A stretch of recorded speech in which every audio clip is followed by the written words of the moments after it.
Hello, everybody. Welcome and thank you so much for joining us today. This is From Surviving to Thriving, where we don't talk about all of the pretty stuff. We talk about those things in the middle. We talk about the challenges and the unforeseen circumstances that send your world into a tailspin. I'm your host. I'm Robin Carr, an award-winning motivational speaker, as well as a mindset coach and an author. And with me today, I am so excited that I have Shawn Bradbury. He is the founder of Grounded in Granite, where he has been a life coach for the past few years now. And so, Shawn, thank you so much for being here with us today. What inspired you to start your business and to offer the services that you offer?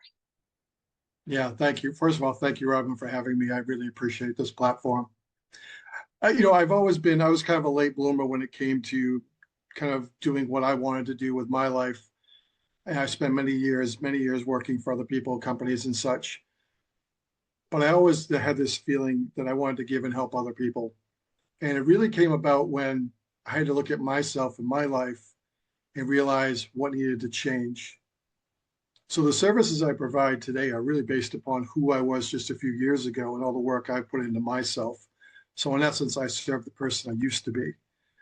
And especially for men, who have a hard time talking about feelings, who have a hard time potentially setting boundaries or putting themselves first and really coming across the fact that, you know, um, putting your needs first isn't a selfish act.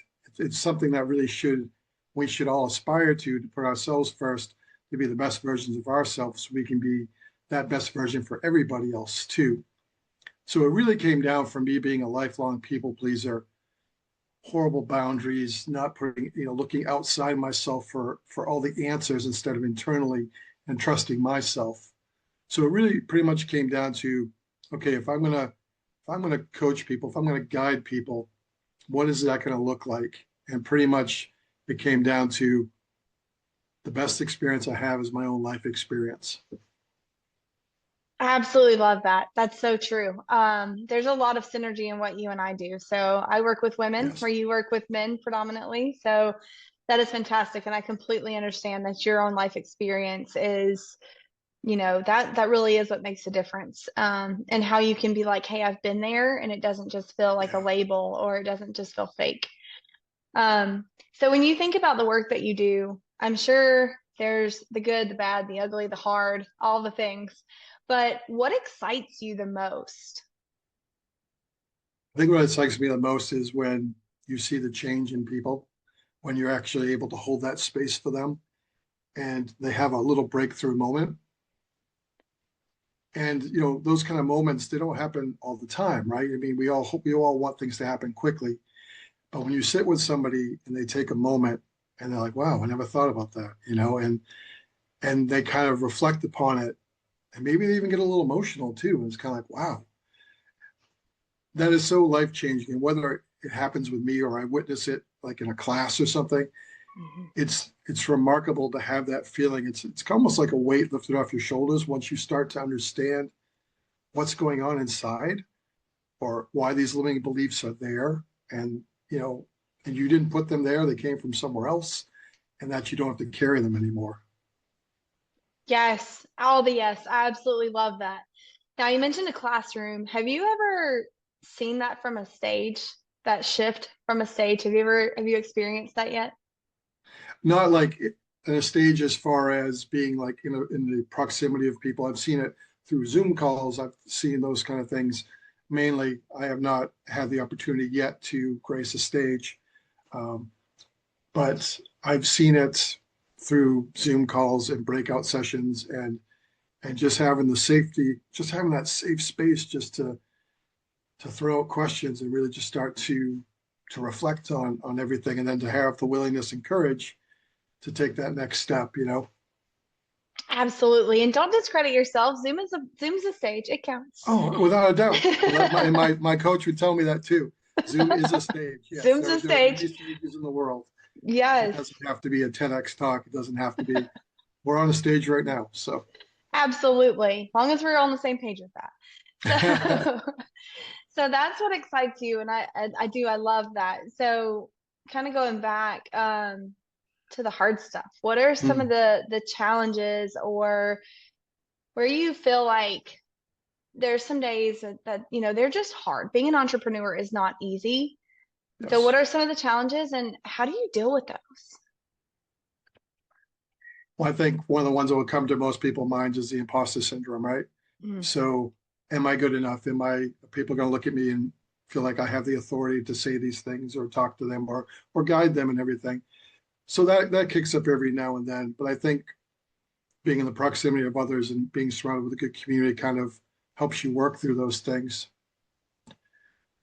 But I thought about this a lot because going from I'm 57 now, right? So I didn't start this till maybe like around my 50s when I started looking into things and taking classes and really being around like-minded people in my tribe and everything.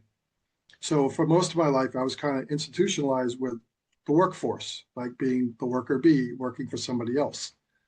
So, and there's, I guess, some safety in that, right? Because you feel at least there is perceived safety. I mean, anything could happen, but there is a perceived safety that I'm going to work here 40 hours, get a check, and have health insurance and everything.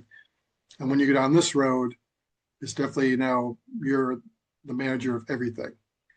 So then you have to learn everything about it. I didn't know anything about marketing. Didn't think I'd be on calls like this talking. There was just a lot of things, a lot of hurdles I had to get over. The fear of judgment, like going on lives or reels or everything, or like what people might say. All those things just come into your mind about all the things that you've never done before, all the unknown. There's so much unknown in doing these things. And even just sometimes it doesn't even feel real. It's kind of like you hang your hat out there and you do all the steps and everything. And at times I think you have to go back and realize the things that you did do in order to move ahead, because we're very quick to forget the things that we did accomplish, and we just mhm. see the next rail as maybe sometimes impossible to accomplish. It's kind of, I remember when my coaches said next new level, new devil. It's that new challenge, right? That comes up. So I think it's a lot of it is mindset, going from worker bee to like owner, taking care of everything. And even we talked about this a little yesterday, even like growing up with like get a job, get a good paying job, stay there for a while, have good health insurance. So there was that mindset of just this security, even though I still think it's a false sense of security because anything can happen, right? So then bringing that limited money mindset that I inherited into the business too, that's a little bit of a hurdle as well. Yeah, so all fantastic points. Absolutely. And so what I think I heard you say for the most part is the way that you deal with those is a lot of reflection and reminding yourself of who you are and why you're doing this. Is that kind of true, or did I miss something? No, that's true. And especially like, knowing your why. Why am I doing this? And recalibrating that at times too. And then when things aren't going your way or they're not hitting as quickly as you want them to give yourself some grace and realize, this is more of a journey, not just a destination. And there are days things are gonna click, and there are days that things are not gonna click. And I guess there's a lot of patience involved Mm.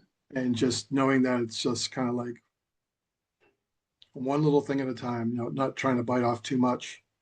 Just maybe accomplish one or two things that day to make sure you did it. And then at the end of the day, look back and say, what did I accomplish? Maybe what didn't I get to? And once again, without judgment, look at it and say, how can we do better? Yeah, gosh, no, absolutely. I have to remind myself of those things too. So you're not alone in that, and none of it.